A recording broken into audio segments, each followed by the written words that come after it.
right. Good morning, everybody. Welcome to our coffee right before the day of Christmas. So, Merry Christmas Eve to all of those that celebrate. And I hope that everybody's having an amazing week so far. And yeah, so let's let everybody give a chance to get on the stream here. We got people tuning in. All right, welcome everyone. Good to see you. Real quick, if you're already here, put in the comments where you're coming from. I want to see how far out from where I am people are. So I'm in San Antonio, Texas, for those that don't know, and just north, actually, about 45 minutes north of San Antonio, in a little town called Spring Branch. And so where is everybody tuning in from? And then, yeah, we'll get started here in just about half a minute, about 30 seconds. We'll give some people time to jump on. I still see people getting on right now, so welcome, welcome. I hope you guys are ready for Christmas tomorrow. I'm sure a lot of people are in, either you got to still go shopping mode, or maybe you're in full-on wrapping mode. And I know for me, we are in pretty much done mode. So thank goodness I've got to make one thing. I got to put one thing together still today for the kiddos, and then that's it. So we're excited. All right, we got Sylvia is in Atlanta, Georgia. Welcome, Sylvia. All right, very cool. Let's see. All right, so like what we did last week, we're gonna do more of that because I got a lot of questions over the week. People sending in emails, people putting in the comments. Questions as far as real estate questions that you want answered. And feel free, if you're live on the stream with me right now, go ahead and put those questions into the comments and I will address the questions. And if you're watching this on the replay, put your questions that you want me to answer next week in the comments, and I'll go ahead and get to those as well. So, all right, let's go ahead and let's get started here. So, until I see some questions in the comments, I'll go ahead and start with some of the ones that people submitted, and we'll go there. So, all right, let's see. The first question that I got is, what is your favorite CRM? And so that's a good question. I've got a couple different answers, couple different ways to go about answering that question there. First off, the thing that I always say is the best CRM is the one that you're going to use. I think that that's super important to make note of, because so many agents, they'll ask about CRMs. They want the best one. They think that by getting whatever new CRM, like they probably already have a CRM, and they think that by getting a new one, it's going to make them use it more or something like that. And quite honestly, if you already have a CRM and you're not using it, a new CRM is probably not going to solve your problem. Most CRMs today are okay for what you need them to do. It's a matter of just you using them, right? Like you learning the system, learning what it can do, what it can't do, and then using it every single day in your business, multiple times per day. Like you should be in your CRM every single day, multiple times, prospecting out of it, updating it, all that kind of stuff. And so, realistically, if you're at the point where like you don't have a CRM at all, then of course, this question is for sure relevant. But if you've already got a CRM, that would be my first thing, is to like look at what you're doing. If you're, if you're not using everything, if you're not in it every day, like if you specifically have like a need that your CRM doesn't allow or it can't do, then for sure, then maybe you need to be looking for a new one. Like if you've identified that need. But if you're just thinking like, oh, I need a new CRM, that might not be the first step. I would actually recommend like going more into the one you've already got, and trying to make sure that you can, learn it better, use it better, because just a new CRM in general is not going to necessarily provide better results. So that being said though, my favorite CRM I've used a lot. I've used Boomtown. I've used Firepoint. I've used kvcore. I've used Google Sheets for free. I've used Notion most recently. I've got a little Notion spreadsheet that I use as well for those that are tuning into Notion. It's kind of a newer platform, newer system. and you can get a free account there. It's mainly like Google Sheets, so it's not going to be a full-blown CRM system. Um, but the thing is, I would say that there's a couple features that I really like of a CRM. So, and all of the ones that I just named, Boomtown, all that kind of stuff, they all do it. But I like to be able to text message from my CRM system. I think that's really important. Of course, I want to be able to blast emails out. So, use it like, for email distribution to be able to send, hundreds or maybe thousands of emails at a time. I like for my CRM to be able to send out saved search alerts. So, set up a client on a property alert and be able to send that through the CRM system. I know most MLSs will let you do that, but, personally, I like to be able to see everything in one space. So like those are all important to me. And so currently I use kvcore because that's what comes through my brokerage at EXP. But realistically, any, CRM that would offer those services, I think is a good one. I would say too, the other thing that I like is the ability to be able to send video emails straight from the platform. So I know with like kvcore, we can integrate it with BombBomb, which is nice. It does, cost extra, but I think video emails are the way of the future. They're the way of right now. I mean, so if you're not doing video emails, that could definitely help out. But and then the other thing too is, going back to talking about your current CRM is, there's a lot of things that you can do today that like, you might not even know about. Like for instance, if there's like a tool that you like and you think that like maybe you got to get a different CRM, maybe you can just use like Zapier, or like if this then that, like IFTTT, to be able to like, merge the two programs together. So I mean, you might look for integrations like that before you go out and get a whole different CRM, because you might be able to just kind of piece together two systems, and use it like that. Oh, the other CRM system that I would say that I like, that I've used, you do have to kind of piece it together a little bit more, is Follow Up Boss. Follow Up Boss is a great one. That one you can integrate. You can use Zapier and like integrate it with a lot of different things, especially if you have your own like IDX website. Because there's here, let me take a step back and answer this question more fully. So like when you're looking at CRMs, there's kind of two different angles you can go with it. You can get an all-in-one, which is going to be something like kvcore. It's going to be something like Firepoint, something like Boomtown, where they're going to give you a website that your clients can use and go look at properties on. And then they're also going to give you the back-end dashboard, which is your CRM system. It's your database. It's all your leads, all that kind of stuff. And they communicate with each other so you can see it. So that's like an all-in-one. But then you also have something like a Follow-Up Boss, which is more of just specifically the back end. It's just the dashboard of your clients and whatnot. But then you can integrate that with like a front end website. And so a lot of times, like if you're building out your own website and you want to get your own IDX, which is an internet data exchange, it's something that you go and sign up for separately. It hooks up into your MLS and it pulls all the properties from the MLS and puts them on your website. If you're building that thing yourself, then you're going to need like a separate database, a separate CRM, which you're probably not going to need like a kvcore or a Boomtown because you've already got your website. So why would you pay kvcore or Boomtown for their website, when all you really need is a back end? So if you just need a back end or something like that, then you can definitely look at like Follow Up Boss is a great one. Lion Desk is a great one. If you want more of like an all-in-one though, then yeah, that's where, definitely check into kvcore, check into Boomtown, and check into, I would say Firepoint would be another good one. So those are the ones that I still, believe in. I still talk to agents that they like. Now, of course, I personally use kvcore, so, I like that one as well.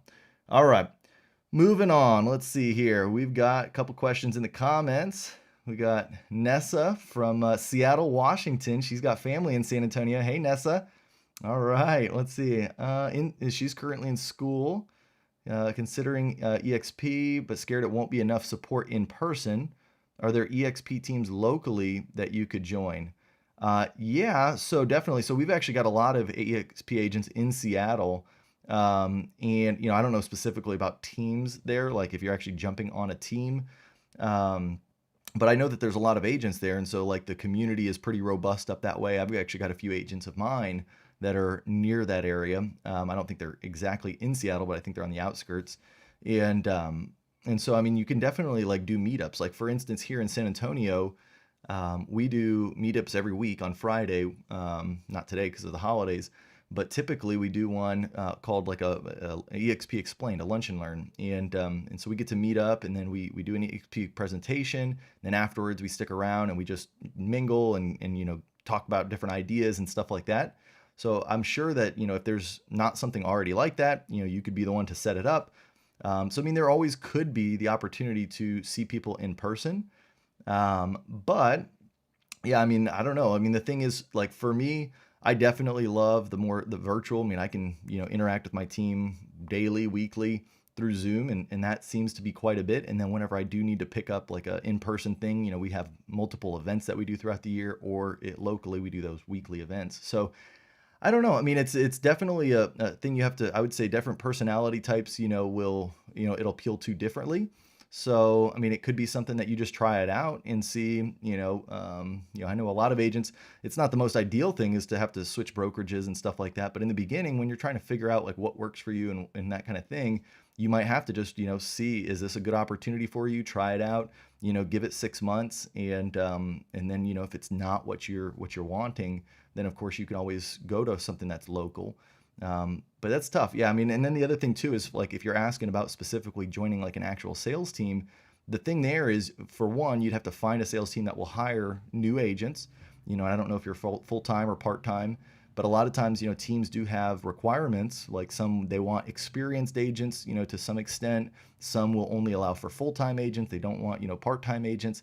So like you'd have to probably go, it's more of like getting an interview. Like you got to go get interviewed by the team leader and see if you can even be a fit for their team to be hired on it. Whereas just joining a brokerage, pretty much any brokerage is going to take you on. And I say pretty much because I mean I'm sure there's some brokerages that do have different requirements or whatnot, but most brokerages it's more of like you're interviewing the brokerage to see if it's a good fit for you, and if it is, then you join. Whereas a team, it might be a little bit different. So. But yeah, I mean, that's the thing is like I work with a lot of new agents. A lot of them, they do think, or they do say that they've enjoyed the local experience, like being able to go into an office and that type of thing. But from my experience in working with all those agents, a lot of them have been more than satisfied with the different types of communication that we have at EXP, and they start to thrive in it. It's an adjustment. But it definitely is a good experience for those that plug in. You've got to plug in and take advantage of it. But yeah, so hopefully that answers your question there. All right, let's see. Do you recommend kvcore and crmgrow to be used together? I mean, it depends. So good question. So like using two CRMs. So crmgrow, that's more for, from what I understand, it's like, it's more going to be agent attraction. Like if you have, and I think they're kind of converting it over now where it could be more generic. But I know a lot of the stuff that's templated is more towards like trying to build your team, that type of thing. And you're saying like kvcore, that could be like your buyer seller database. I do typically like to keep my databases separate. Like when I have two separate businesses, which, essentially I do. I've got my agent attraction business, and then I've also got my buyers and seller business. I don't like to put those same leads or put those different leads in the same system. So I like to have a separate account for it.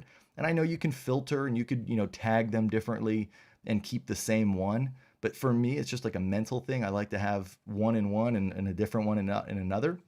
And so, I mean, I definitely would recommend it if that's something that you're the same kind of feeling as me. But, there's also people that want to have everything all in one place. That way they just log into one system. And if that's the case, I mean, you can definitely do that because then you don't have to learn two different systems for one. And it can be a lot easier to manage. But yeah, it just depends. So like for me now, what I do, I used to use crmgrow for a while, but now I just have a separate, I use Notion. It's a very basic, spreadsheet. I'm not trying to generate, hundreds and thousands of leads for agent attraction. Whereas in buyer seller business, I was trying to generate hundreds of leads per month.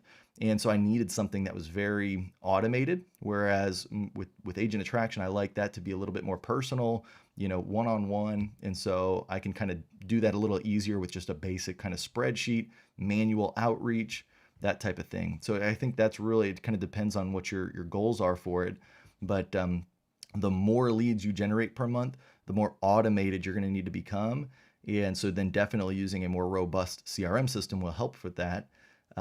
Whereas if you're not generating that many leads, sometimes a more robust CRM system can be almost distracting in a way versus just having, like, I know I know a lot of agents that still just use pen and paper, just because they can see it. It's physical, it's right there, and they're not generating a ton of leads, but it allows them, that the leads that they do generate to do better with them because, they're using the system that works for them.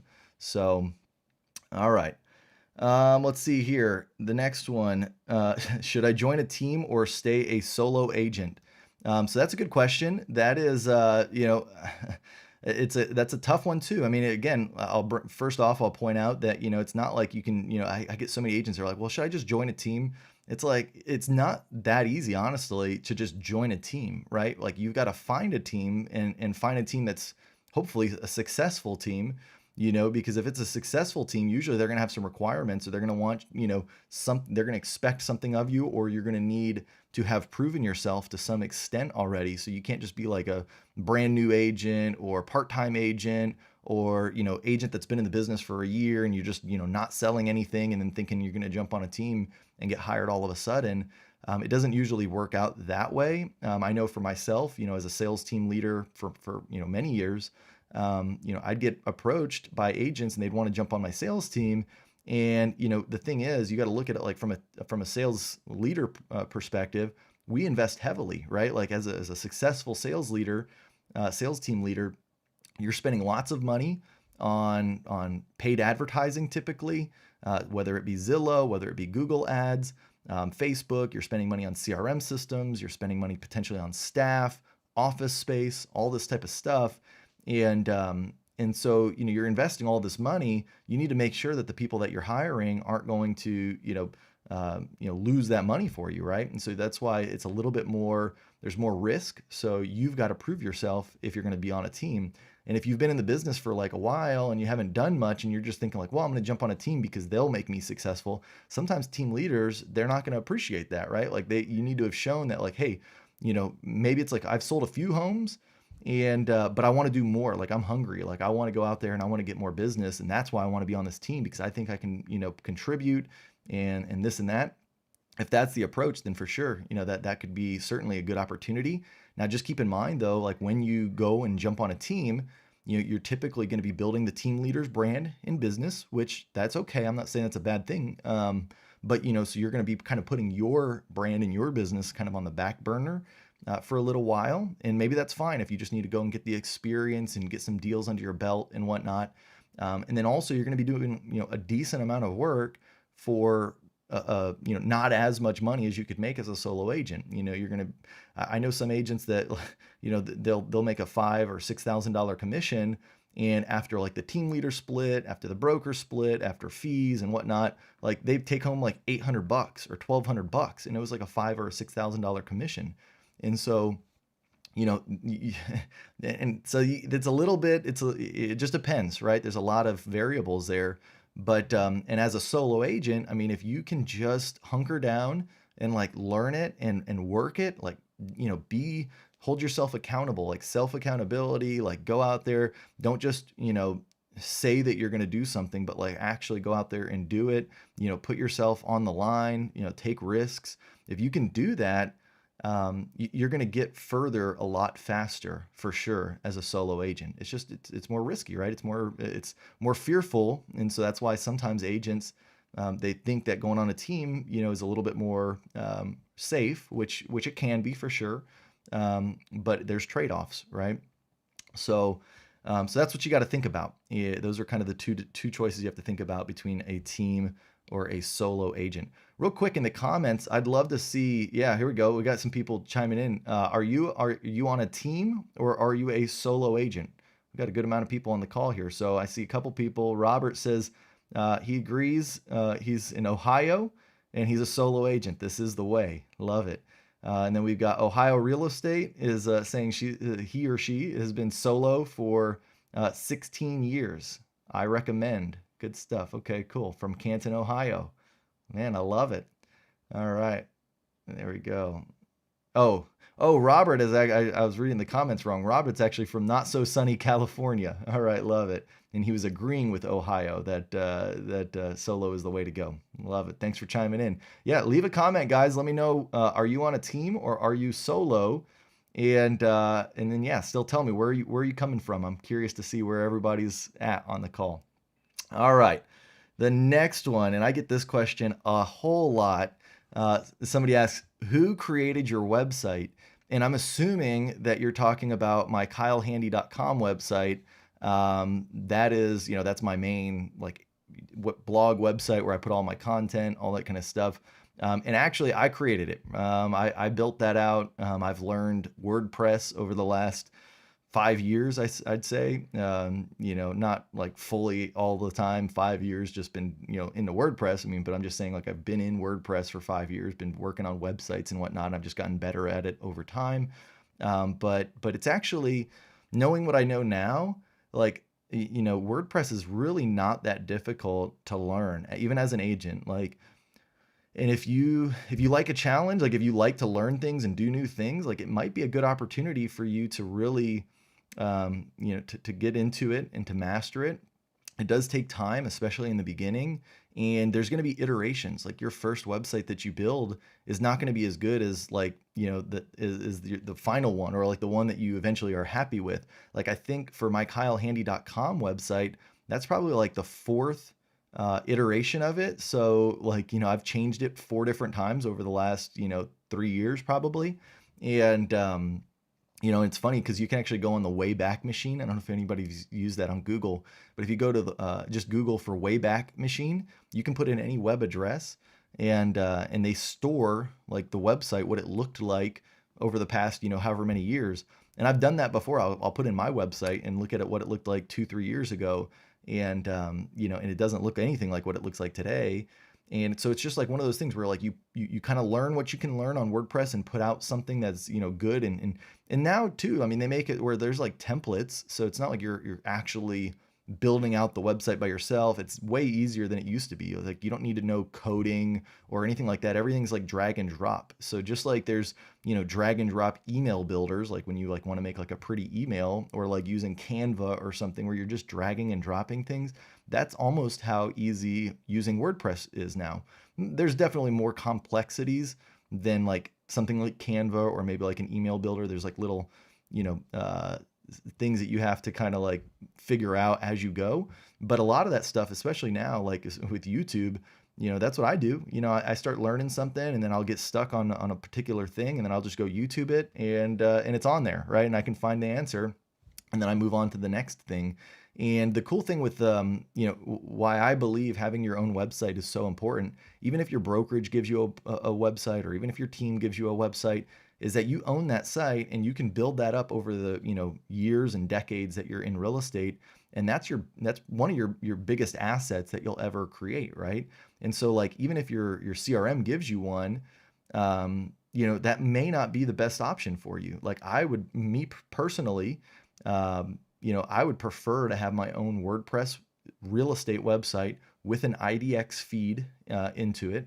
And for those that are at EXP, we actually have an IDX that EXP owns called Showcase IDX. So you can actually use Showcase IDX, integrate that into your WordPress website, and then you can start creating your blog posts on it. Because here's the thing: is like, a whole website sounds very intimidating, but really, like even on my kylehandy.com website, I've got like 15 pages on there, which some of them are like my contact page, which is very simple to make. Some of them are like my about page, which is just, writing and putting some pictures on it. Your home page, you might spend a little bit of time on because that's the main page that, people will see. But then realistically, once you have your website set up, like I get tens of thousands of visitors. Like at this point, I think we're like 60 or 70,000 visitors a month on my site.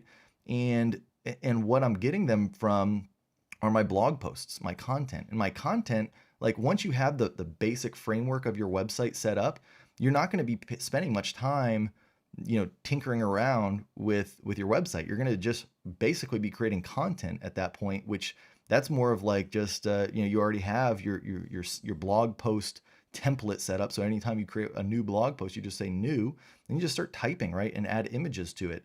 And so like that doesn't take very long. So, I mean, it might take you a little bit to get it set up. And even if that's intimidating, there's a lot of people that you can hire on like Upwork to be able to set up the website the way that you want it. But realistically, you can go, and find a real estate theme for WordPress. There's a website called Theme Forest that you can go to, and they have a lot of different themes. And just type in real estate; they'll have a lot of real estate themes. And so then like you'll import that theme onto your WordPress site, which that's going to get you looking nice. Then you're gonna have to change out all of like the standard text and whatnot that's on there to make it relevant to you and to your business and all that. But that's pretty simple. Like you just go in and edit the text, edit the images, replace the images that you want. And then usually it's going to say like, hey, and then, you need to go download your IDX plugin. So like if it was Showcase IDX, if it was, there's multiple IDX feeds that you can subscribe to. You'll go and basically download their plugin for WordPress, and you'll make sure that it's linked to your account. And then once you have signed, there's some legal stuff. You got to sign like documents that go to your MLS that gives the MLS access to send over the data to the IDX provider that you're using. Once you've signed that with your MLS, then that feed is active, and you'll start seeing the property start showing up on your website. And so it's actually not super difficult to create something like that. But yeah, I would say that for mine, it's definitely it's been a labor of love. Like I enjoy it. Like I actually really do. Love setting it up. I love seeing it, grow and get bigger and get more people to it. It's been a fun thing for me to do. I think, one of my goals for 2022 is I'm going to try and come out with a kind of like a whole course on how to set it up, some different ways to do it. Not just, for what I do, but also, more kind of purposed for real estate, right? So for like how you would set it up with as a real estate agent. So integrating the IDX, integrating a CRM system, because that's the other thing is you got to kind of hopefully tie in your CRM system. So that way you have a front end website, and then you also have a database on the back end.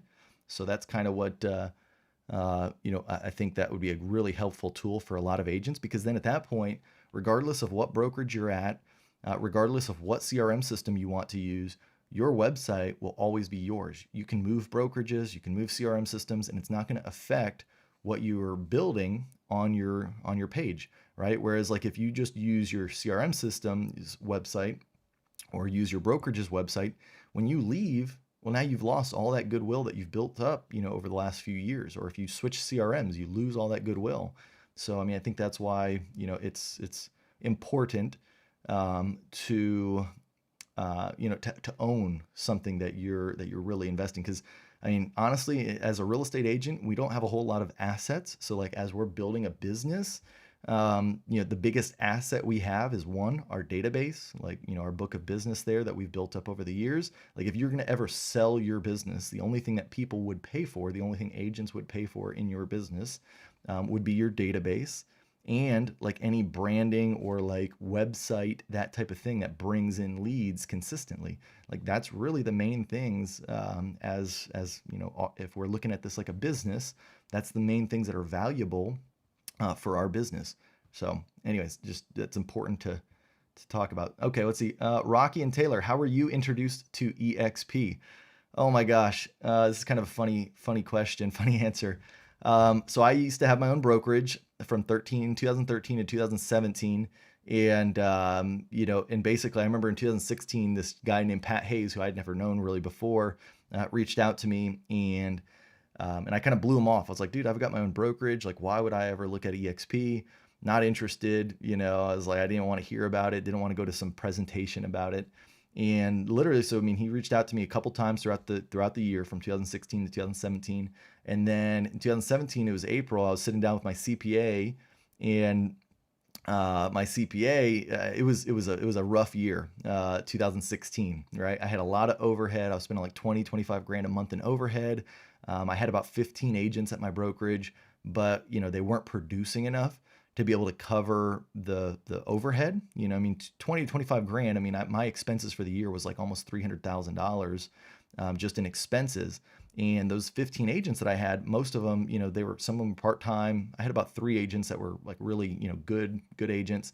But, but, I would say most of the production, how the doors stayed open, was still from my personal production. Like I was still actively out there selling. I'd probably sell anywhere from 350 to 400,000 in GCI, and so like my 350 to 400 in GCI plus like maybe the 100 grand that I might have made from the 15 agents that I had is what kept the doors open. But if I had 300,000 in expenses, I ended up winding up at the end of the year with like 120 or 150K when I was, making 350, 400 myself, right? So I was like, this is not working out.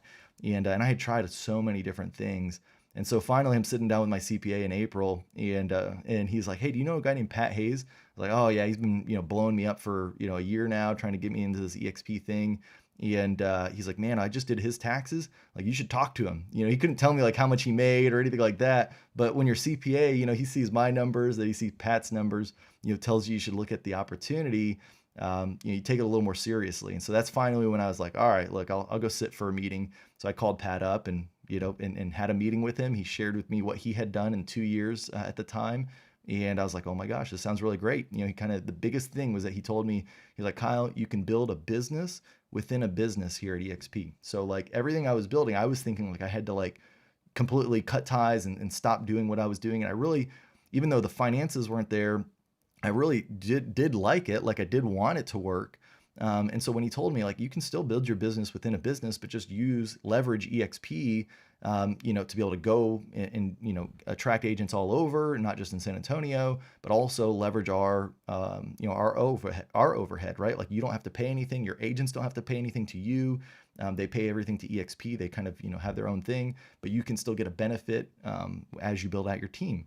And so I thought that was really attractive. And so anyways, that's the story of how I was introduced to EXP. All right, let's see. We've got Curious Observer. I'm about to upload a bunch of emails from within my sphere.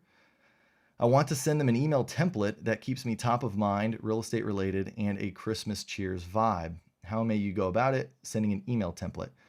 Well, so it depends on what system you have. If you don't have any system right now, then you should look into some kind of like a email autoresponder or like an email distribution system. So like I use Aweber. I think it's a great system. If you don't have like a CRM, if you have a CRM already, like I know kvcore, we can send up to, I think 1,000 emails at any given time. And I know a lot of CRMs will allow you to do something similar, like, Follow Up Boss, any of these different types of CRMs. But if you don't have a CRM and you're like, literally, like I've just got a spreadsheet of names and emails and that type of thing, then you might need to consider going and getting a cheap or free. They even have some free options. Like I think Aweber has a free option for like email distribution. So then you just upload your spreadsheet with names, emails, all that kind of stuff.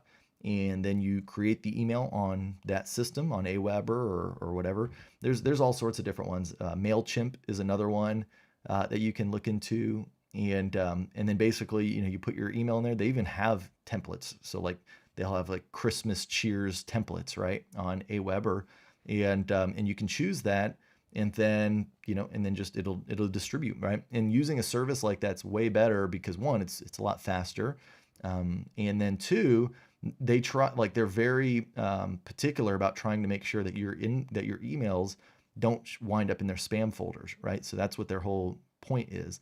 Now, of course, the biggest thing is that they're going to say when you upload like a spreadsheet, they're going to want to make sure that you didn't just like pay for these emails, or that that somehow you just acquired these emails but they weren't relevant to you, like, because that's the fastest way that you can ruin your email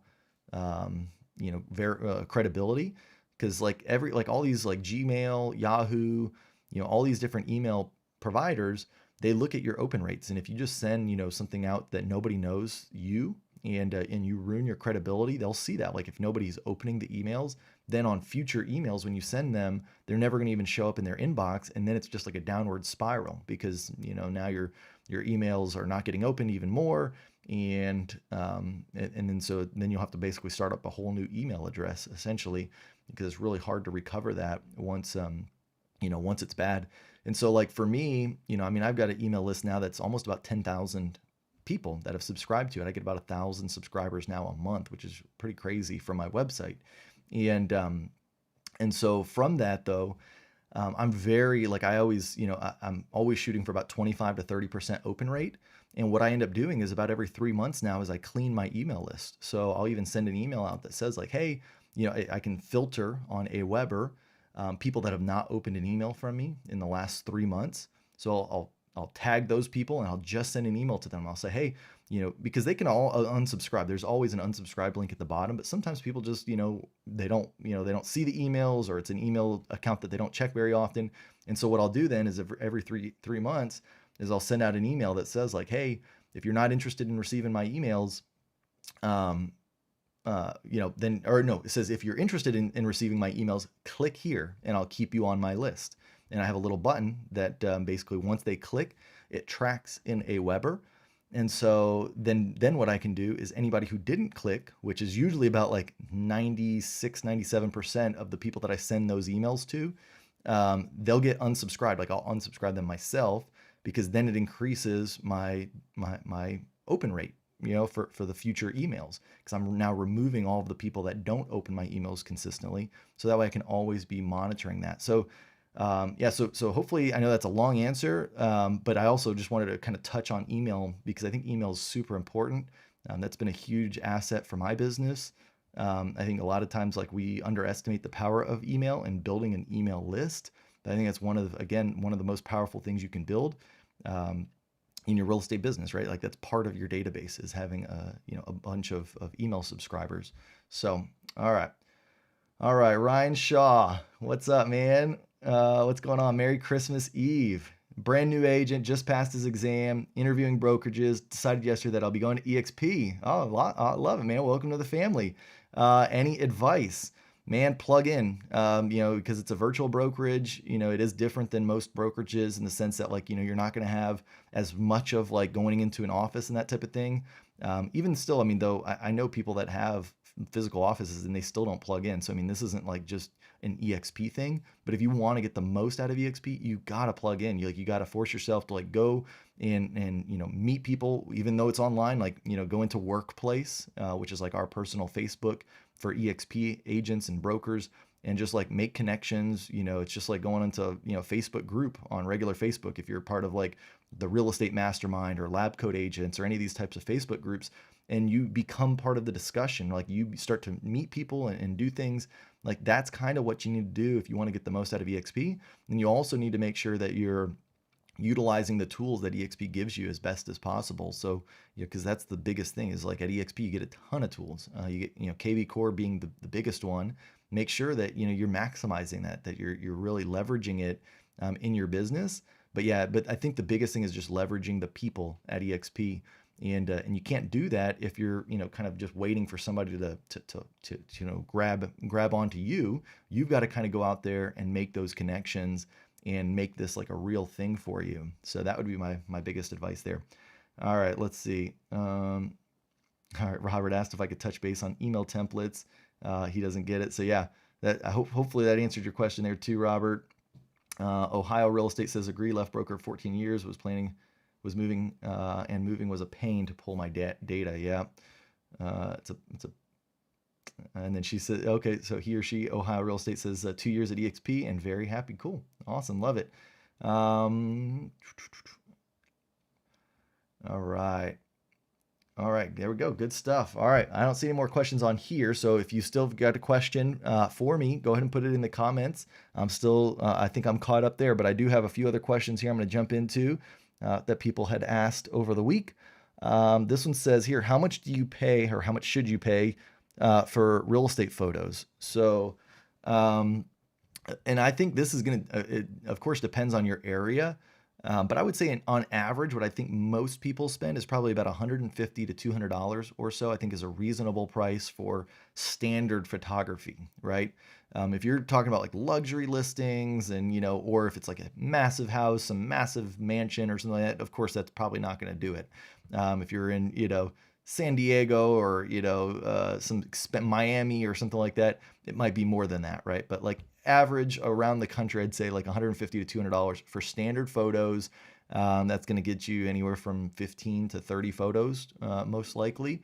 And then usually, like, I would pay on average about $100 more if I wanted drone photography included as well. And that's just a decision you have to make. Like if you're doing a property that's out on land, maybe it's in the country, you want to showcase, or if there's like a view, something like that.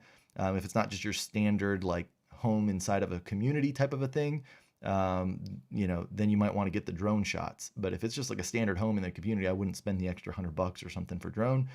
The other thing too, though, and this isn't just an EXP. I hate, always sounding like it's a bunch of EXP stuff, but this is just what I know because it's what I use. But and you don't have to be EXP to use this service, but we do get it included, or I think we get a discount. But it's iSpy 360. And so you can use this as a non-EXP agent, but it's really cool. This is something where you can do like 360 tours, where it's like literally, you've probably seen them, like almost like Matterport, but you can do them yourself with your cell phone, or you can even use special cameras that they've got for it, where you can shoot the photos, and they give you a little tutorial of how you shoot the photos, and then upload them to their server, and then they kind of like manipulate them and modify them to where they'll be like actual 360 photos of your listing. And then of course that's like an add-on on, like, and then you could still go get a photographer to shoot like regular pictures for the listing, which you'd want for, Zillow, realtor.com, all that kind of stuff. But the 360 aspect is definitely unique. It helps kind of set you apart a little bit. Plus, if you get a lot of like out-of-state buyers, if you get a lot of people that are moving from somewhere else, I find that a lot of people like that a lot more than just your standard photos, if they can kind of like look around and whatnot. And so I think that's only going to get bigger and bigger as we move forward. And the cool thing about iSpy 360 is they have a service where I think you pay $20 a month, plus then $15 per listing that you want, them to do. So that's like the self-done service. And then they have another service where you can pay for, they actually have photographers that, that they hire, and you pay them a one price. I think it starts at $250. So it's a little more expensive, but for $250, they go out and they take the 360 tour photos for you. And then for an extra $60, so it ends up becoming like $310, they'll take your standard photos as well.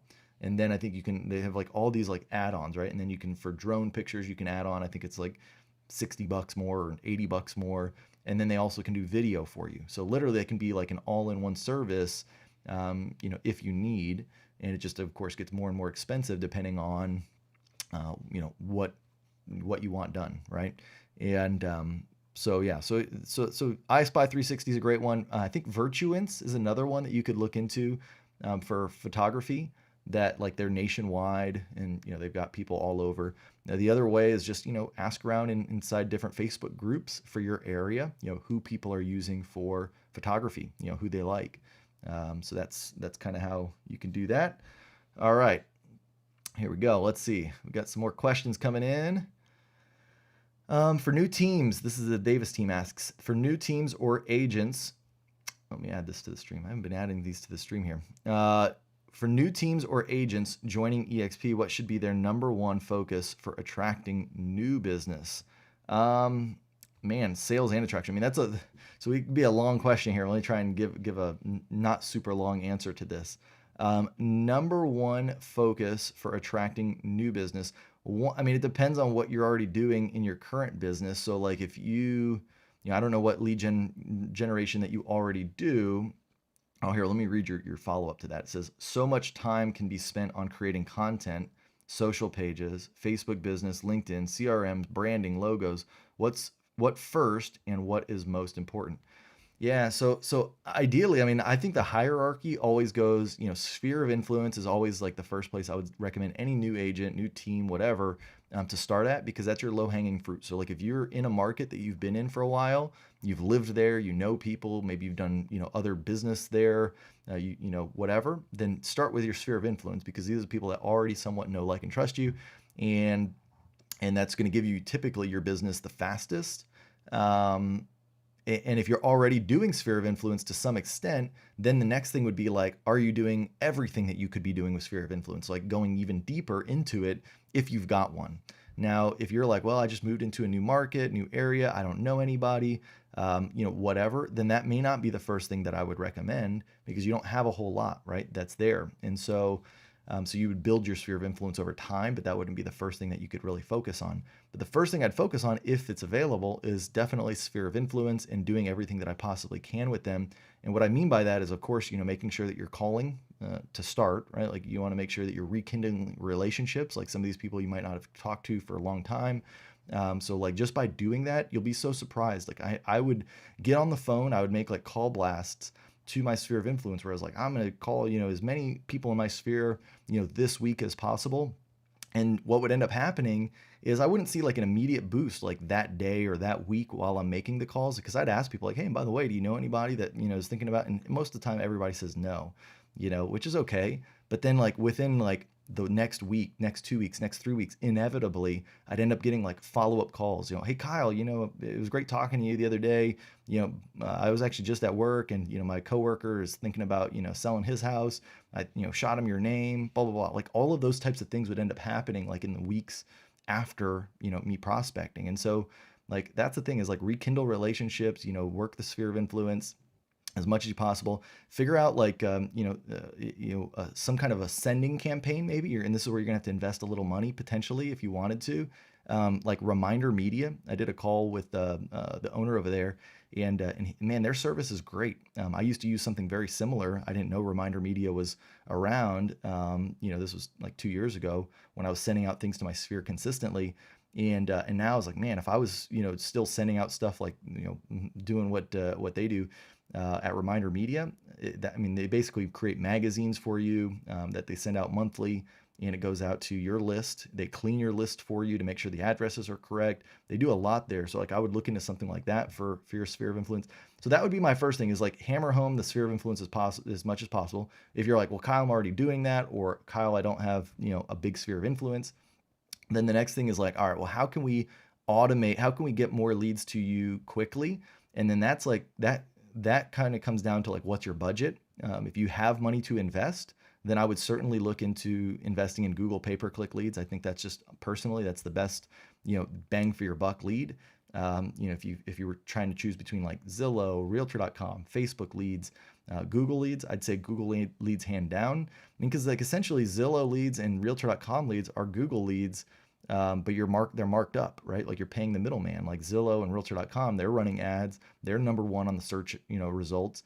And so the people, when they search for homes for sale in San Diego, homes for sale in Detroit, Michigan, their thing is coming up first, and then they click on it, they end up registering, and then they give you that lead, and they mark it up, right? So if you do Google pay-per-click and you become the number one search result, then you can bypass that and you can get much less expensive leads. So like that would be my next one, is they're going to be buyer leads. So you got to realize that, be willing to work buyer leads if that's what you're going to do. But you certainly can make a very good return on investment, and typically they'll be pretty much ready, willing, and able to go buyers pretty quickly from Google. And so just because somebody that's searching homes for sale in San Diego, like they're actively looking, that means their intent is usually a little bit better. Whereas somebody who's on Facebook, if you're running like Facebook ad, they still can be effective, but at the same time, that's like interruption marketing, right? Like they may not necessarily be looking for a house, but your ad caught their attention. They clicked, they registered, and now that time frame can take a little bit longer on Facebook than it can with Google. So I would just start, getting into that game. There's a lot of services that can set it up for you. I know within kvcore, like that's our CRM provider, they've got a service where they'll set up your buyer, pay-per-click campaigns. They still charge a little bit more. It's still less than what you'll pay Zillow. Like I think, kvcore charges like a 10 or 15% management fee. So like if you're spending $500 a month, they take $50 a month for their management of your Google pay-per-click campaign. Because otherwise you got to go out there and learn Google pay-per-click, which it can be learned. Anybody can learn it. There's a lot of tutorials, that type of stuff. But it's just a matter of if you want to learn that, if you've got the time to do that, or if you just want to pay somebody. So like that would be one. And honestly, and that's the thing is, yeah, I totally agree with you that there's so many things that we can get caught up as a realtor that we think we need to do. We got to, do all this type of stuff. But like, this is a marathon. Like there's a lot of time. If you're going to be in this business and you want to make it serious, like you're going to be in this business for a long time. So like a lot of the stuff that we think we need to do, we don't necessarily need to do, right? The thing that you need to do, like the highest dollar producing activity as a realtor, is to be in front face to face of a person who's, potentially a buyer or a seller, right? Like that's the biggest thing that we can do. So the more time that we're doing that type of activity, the more money that you're going to make. And so like it all kind of funnels down from there. Like, so then like, how can you get more face time with people? Well, of course, lead generation, but like setting up your Google My Business profile, putting another social media post, like all of that stuff, like is work. I mean, it's good. It'll work. It'll do something for your business, but like actual lead generation and prospecting are the most important things you can do. And prospecting for appointments where you can like set up and be in front of somebody, like that's all that you need to do. And then everything that you got that's free time, you can start doing all the other stuff that you need. But really just figuring out how can you consistently get leads, which typically in my opinion, if you got money to spend, it would be through Google pay-per-click. If you don't have money to spend, then it's going to be prospecting. Like you're going to have to cold call, you're going to have to door knock, you're going to have to do open houses, something like that, where you're putting yourself in front of people for free mostly, but you're still putting yourself in front of people, right? And so I hope that answers your question there. All right, let's see here.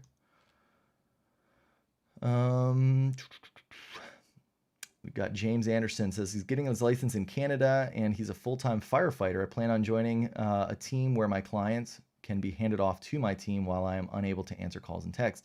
Is there a call forwarding software or program that you suggest? Yeah, good question, James.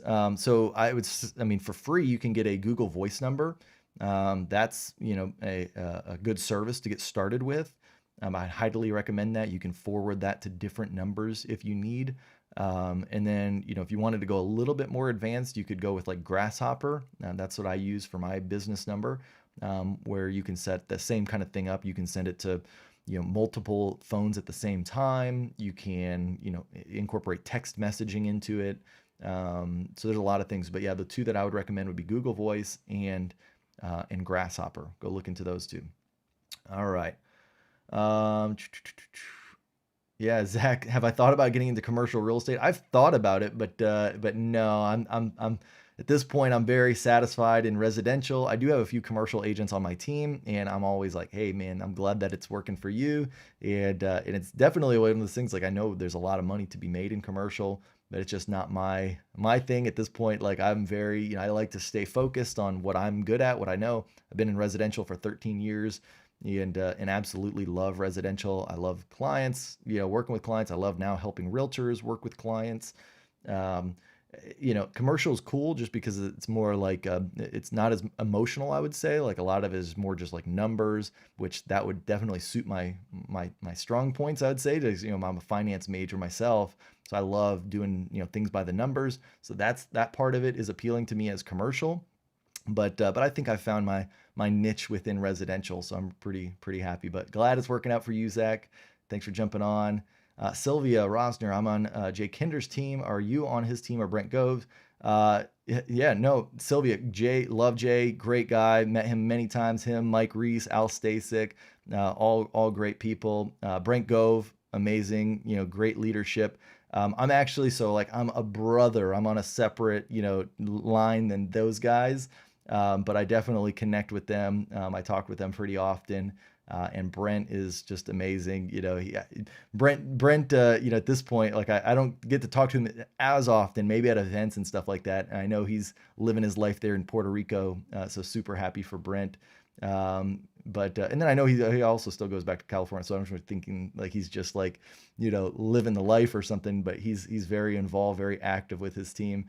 But me personally, I haven't interacted with him as much, but definitely Jay and Mike, great guys. All right, let's see here. I've got time for maybe a couple more questions, and then I'm gonna jump off and start like last minute things for Christmas Eve, for Christmas. So I'm sure just like many of you guys. So first off, I just want to say thank you again for taking time out of your day, your morning, to come on the call. And, it looks like we've got about 18 people on right now, which is awesome for the day before Christmas. And we usually get a lot more people too that watch the replay of this. So thank you so much. If you're watching this right now, by the way, give this video a like. If you're getting value out of this, that helps out a lot. hit that like button. If you're not subscribed to my channel, make sure that you subscribe to the channel. I do put out a video 3 times per week, Monday, Wednesday, Friday. So definitely you'll get notified of that. All right, perfect. So let's see. I do have another question here. Says, is Zillow Premier Agent worth it? So this is a good question. I mean, I kind of talked on it a little bit with Google pay-per-click. I mean, it is worth it. I know a lot of agents that make a positive return on investment with Zillow leads. Me personally, I like, there's still this like thing as a real estate agent. Like I hate, not knowing what Zillow's intentions can be or will be into the future. And so like supporting it, it's, like, man, it's a difficult thing, right? So like me personally, I would not do Zillow leads just because I would rather learn Google leads and go straight to the source and not have to worry about like what may happen in the future with Zillow and whatnot. But there's a lot of agents that like, if you don't want to have to worry about Google pay-per-click, if you don't want to have to, set up integrations with like your CRM system and Google leads and all this type of stuff, you could go to Zillow. You're probably not going to get as high of an ROI as with Google. But like, let's say you don't have a CRM, you don't have a website, you don't have anything, then Zillow, I mean, might be an easy option for you to kind of get started, get going. It is expensive, but it's not really about what you spend. It's about what you can make, right? Like, and then the thing is that I'll say there is it's only worth it if you're going to follow up with the leads like religiously. Like, you can't just get the leads and then not follow up, right away. For one, speed to lead is super important. So calling the lead within the first 5 minutes is super, super important. But then number 2, following up long-term, making sure that you have some systems in place to where you can follow up with the lead, not just when it comes in, but, months down the road and that type of thing, that you're not forgetting about these leads. Because the thing that I will say, and this is with Zillow, this is with Google pay-per-click, this is with any lead that you're paying money for, the thing that we as realtors underestimate. So we only look at return on investment typically as like what we make on the lead right away. But what you really need to look at is like what that lifetime value of that customer is. And if we all factored that in as realtors, you would realize that like the return on investment is so high on a lot of these potential lead sources, because, like you might get a deal, and let's say that like you spend, $2,000 a month on Zillow. So you pay $24,000 a year on Zillow. And let's say that, you might make $60,000 that year on Zillow. So you're thinking, okay, well, I've done good. I've doubled my money and then some, tripled your money basically on Zillow leads. That's great. But the thing that we also need to factor in is like, if we had 60 grand, that's probably at least like almost 10 deals, 8 deals, depending on the market. So then those 8 to 10 deals can then provide you repeat business down the road. They can refer you business down the road. And then sometimes we don't factor that in, right, into like what the actual initial cost was for the lead. So when you factor all that in, it definitely is high return on investment. So, I mean, that's why I'm passionate about like saying, like, go out there and find something that works for you. I'd prefer it not to be Zillow, but, I mean, if you've got to do it, then do it, and then learn how to get off Zillow maybe at some point, or like go get Google leads or even realtor.com leads, honestly, I would say. But yeah, so that would be my answer there. All right. Christina, she says, also any updates on tech equipment that you use? All right. Yeah, I've got some updates, I guess real quick, because I mean, now some of us might have some spending cash for Christmas, or maybe last minute Christmas gifts. I've got a new camera that I use. It's pretty affordable. It's under $1,000 with my, the body and the lens, which I think is in the camera world, that's actually not too bad. But I use a Sony ZV E10, a ZV E is an Edward 10. That's my camera, my main camera. And I think it runs about $600 for the body, which is just the actual camera body. Then you need to buy a lens. And I use let's see, what is this lens? It is a Sigma lens. I also buy Tamron lenses. I've got some, well, you can see them in the background over there. Those are my Tamron lenses. But the one that I'm using here is a Sigma lens. And this is a 16 millimeter, 1.8 aperture lens. That's what gives you that blurry background here. And then also the cool thing about this lens is because it's a 16 millimeter lens, It's wide angle. So like if you wanted it to double as like being able to shoot real estate listing photography, you could definitely do that. You could shoot your own listings, and you can use it for a webcam. Like I just have this thing plugged in via USB-C to my laptop, and you can use it as a way nicer webcam than what typical webcams look like. So this is a cool one. I mean, I love the ZVE10. I actually have a link. I'll put it in the description for my recommended camera gear. So that way you can kind of find everything. But I've got like my mic. This is my mic here. You can't even see it in the frame, but let's see if there you go. You can kind of see what it looks like there. So this is what kind of makes the audio sound a lot better. That's a Shure mic. Let's see, a drone. I just bought the DJI Mini 2 drone. So that's a cool one if you're looking to pick up a drone yourself for Christmas or something like that. Those are great. They're great fun, but they're also great for actual like shooting listings, shooting land listings, all that kind of stuff, giving you, different perspective. Even if you're going to make some like content for around like your city, and you wanted to do like a certain piece about, a neighborhood or an area or a park or a restaurant or a downtown area, being able to incorporate some drone footage into that is awesome. And typically you're going to spend a lot of money for like drone videographers and stuff. So you can learn it yourself, like now these drones are so easy to fly. They about fly themselves. So they don't have to be super confusing. So like that would be a good one. And let's see what else. I'm looking around my office. Bought the new MacBook, the 2021 16-inch MacBook. Love it. Oh, Christina's got the Air S2. Love it. Love it. All right. What do you think of it, Christina? Let me know. Yeah, I've got the new MacBook 2021 16-inch MacBook Pro that just came out with the actual ports on the side. Like it doesn't just have USB-C ports, which has bothered me for a long time. This one actually has like ports for my SD card. It's got an HDMI port in it, which is really nice for when I'm going and doing presentations. I don't have to bring like a little dongle thing with me. Let's see, what else? I don't know. I mean, I guess I don't have that much. I try and keep my equipment pretty minimal. I do have like one of those DJI. I don't even know what you call it. Not an Osmo. Or maybe it is called an Osmo. Let me pull up my. Let's see here. I'll share my screen with you here so you can see it. Let's see. Let's do share screen. There we go. I'll go to Amazon. Go to DJI. It's this guy right here. Yeah, DJI OM5 smartphone gimbal. So it like stabilizes your camera. Oh yeah, can you make sure you can see it there? Yeah, it's up here in the top left. This guy right here for 160 bucks. Just, you can use your phone with it and it stabilizes the video like when you walk around, which is pretty cool. And then, yeah, here's the DJI Mini 2 right there. That's a great drone. I got this on my Christmas wish list. I don't know if I'll get it, but shoot, I'd love this. I want to try the FPV stuff. I think it's super cool. I'll let you know. I'll let you know if I end up getting one of those things. But those are some like tech things. Let's see. Here's the A7 or the Sony ZVE10. ZVE10. This thing just came out not too long ago. It's not like brand new, but it's still pretty new. You can see it right there. It's the white one. They also sell it in black though too. About 600 bucks. But you don't need to get the lens it comes with. This one here, you can actually just do it camera only. You don't need like, I mean, you can get the accessory kit, but I think camera only is the one that I did, and then I just got the extra. Let's see, Sigma 16 millimeter 1.8. I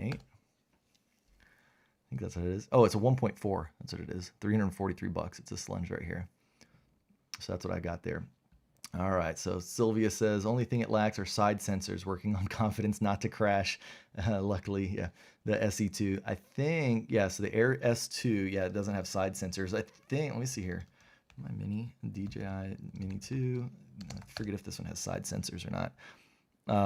Yeah, what we're talking about here with these sensors is like literally, I mean, that's what kind of makes it crash proof, right? Like if you're flying it left to right, if you're flying it forward, they all pretty much have forward sensors. I don't know. I can't even remember now if this one has side sensors or not. It may not. I know like the Mavics, the Mavics are their high dollar. Like these are the expensive ones, right? The DJI Mavics. Those typically will have like sensors all the way around, like top, bottom, left, right, forward, backward. And like, so literally they make it to where you can't like crash it, you know, it'd be impossible. Like you'd have to do something, you'd have to like manually crash it, right? Like you'd have to force yourself to crash it. But I mean, of course they're like $2,000, right? Like that's the Mavic 3. That's the brand new one that just came out. What else? I think that's kind of it. I mean, as far as, you know, like equipment, I haven't gotten that much equipment lately. I have dual monitors. I mean, I just bought 2 new dual monitors. I used to have a wide angle or a wide monitor. It was like $1,500, and I actually went back to like dual, you know, monitors. But just because I'm streaming and it's a little bit easier sometimes having different screens. When I had one big, large, wide screen, it was really difficult to do streaming. If you're not streaming though, I would say having like a super wide monitor. Let's see, it was an LG widescreen curved monitor. Let me see, it was this one here. It was this guy right here, 38-inch, $1,200. So like that's the one that I had. It's really great. I'm gonna return it though, just because again I prefer having 2 separate split screen monitors, and you know, so I went back to that. I'm still looking around. Think that's kind of it for like equipment gear. I've got my RGB lights in the back. A lot of times people ask me about my lighting. Those are pretty simple. RGB lights. Let me see if I can find them. I think mine are, no, let me see.